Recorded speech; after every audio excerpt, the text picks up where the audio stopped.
linlang. Sino dito ang nakaranas ng pinagdaanan ni Victor sa linlang? Parang babae yung mga sumigaw, hindi ba? Dapat si ate girl. Sino dito nanonood ng What's Wrong with Secretary Kim? Napakarami rin. Naman kailangan mag-rap. Bakit? Pogi ka na yun, okay na yun. Bakit? Round of applause to Mr. Paulo Avelino! Good evening, everyone.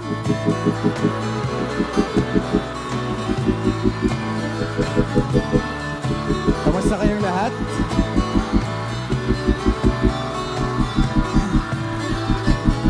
Umiiyak ka na naman. Langya talaga, wala ka bang ibang alam? Mumugtong mga mata. Alam niyo ba yung ganda? Kailan pa ba kaya ikaw magsasawa sa problema na iyong pinapasan? Hatid sa'yo ng boyfriend mo, hindi mo maintindihan. May kwento kang pang-drama na naman. Parang bang di binawalang katapusan. Hanggang kailan ka ba ganyan? Hindi mo ba alam na walang pupuntahan ang pagtiyaga mo dyan sa boyfriend mo? Tanga! Wala nang ginawa kundi ang paluhain ka sa libo-libong pagkakataon na tayo'y nagkasama. Ilang ulit pa lang kita nakitang masaya. Naiinis akong isipin na ginaganyan ka niya. Siguro ay hindi niya lang alam ang iyong tunay na halaga.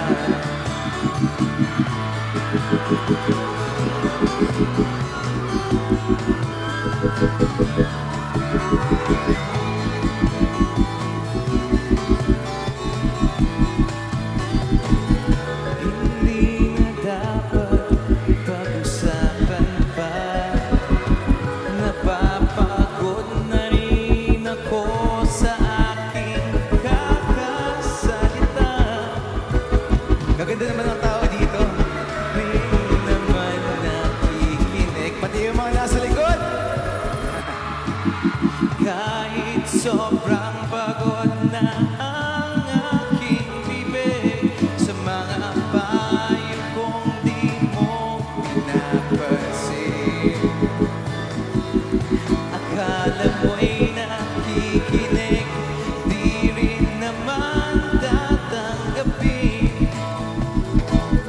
Ayoko nang isipin pa. Ba't di mo makayanan na iwanan siya?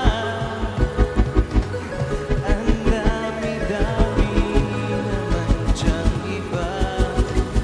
Huwag kang mangangambang baka wala ka nang ibang makita na lalaki na magmamahal sa'yo.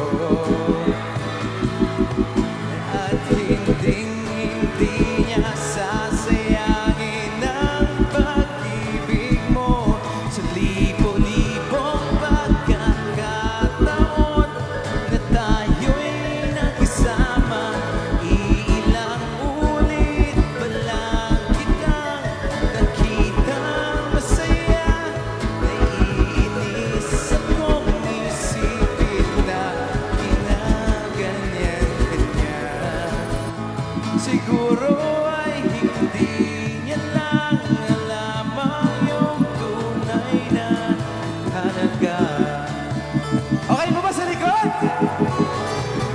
Nakikita niyo ba ako sa likod? May screen ba dyan? Pero may monitor.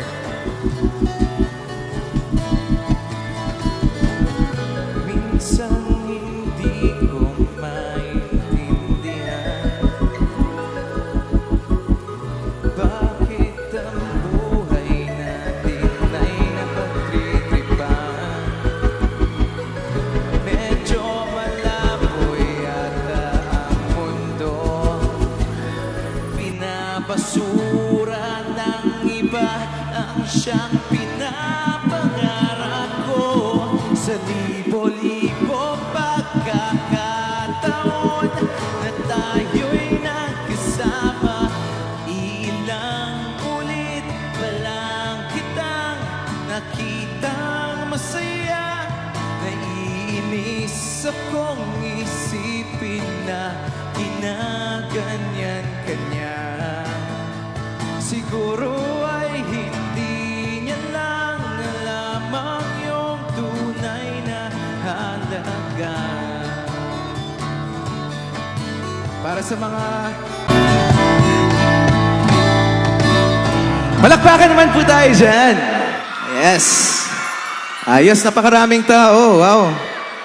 Nabalitaan ko yung last minute changes sa venue nyo. Sayang, pero syempre, andito pa rin tayo para magbigay saya. At sana makaabot ako sa likod kung kaya.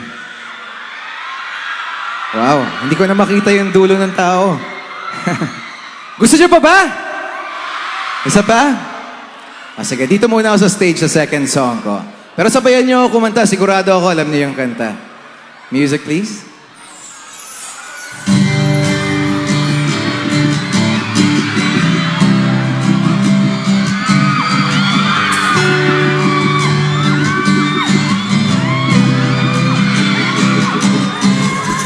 O pare ko, meron akong problema.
Nood ng linlang. Sino dito ang nakaranas ng, ng pinagdaanan ni Victor sa linlang? Parang babae yung mga sumigaw, hindi ba dapat si ate girl. Sino dito nanonood ng What's Wrong with Secretary Kim? Napakarami rin. Napakarami. Pero bago po ang lahat, syempre, nais ko lang kayong batiin ng happy 64th araw ng Surigao del Sur. Maraming salamat sa ating lokal na pamahalaan, sa ating governor, sa ating mayor, sa ating mga board members, at sa lahat, councilors, at sa lahat ng mga namumuo ng ating lokal na pamahalaan na nandito. Salamat po. At syempre, hindi rin po kami makakatungtong dito kung hindi ho dahil sa request ninyong lahat. So maraming salamat po sa inyo. Thank you, thank you. Okay lang ba mag-love song na tayo para makababa na ako sa inyo? Okay ba yun? Saan niyo ba ako gustong umabot? Sa dulo? Baka hindi na ako makabalik. Subukan natin. Check natin. Okay, sige. Music, please.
Ayun. Whew. May harang pala yung barikada doon. Hanggang doon na lang. Pero syempre, linawin na natin yung mga gusto nating pasalamatan. Dahil kung hindi ho dahil sa kanila, wala ho tayo dito ngayon. Of course, our Governor, our beloved Governor Alexander T. Pimentel, our Vice Governor Manuel O. Almeda Sr., all SP members, Congressman Romeo S. Momo Sr., Congressman Johnny T. Pimentel, Mayor Roxanne C. Pimentel, salamat po sa pag-imbita sa amin sa inyong tahanan kanina. Vice Mayor Eleanor D. Momo, all municipal city mayor of the different municipalities of the province of Surigao del Sur. Ang dami pala natin mayor ngayong gabi. Ayan, salamat po, salamat po. At syempre, salamat din po sa inyong lahat. Itong next song ko, sigurado alam ni Governor. Pero mamaya, busy si Governor. Okay, music na natin.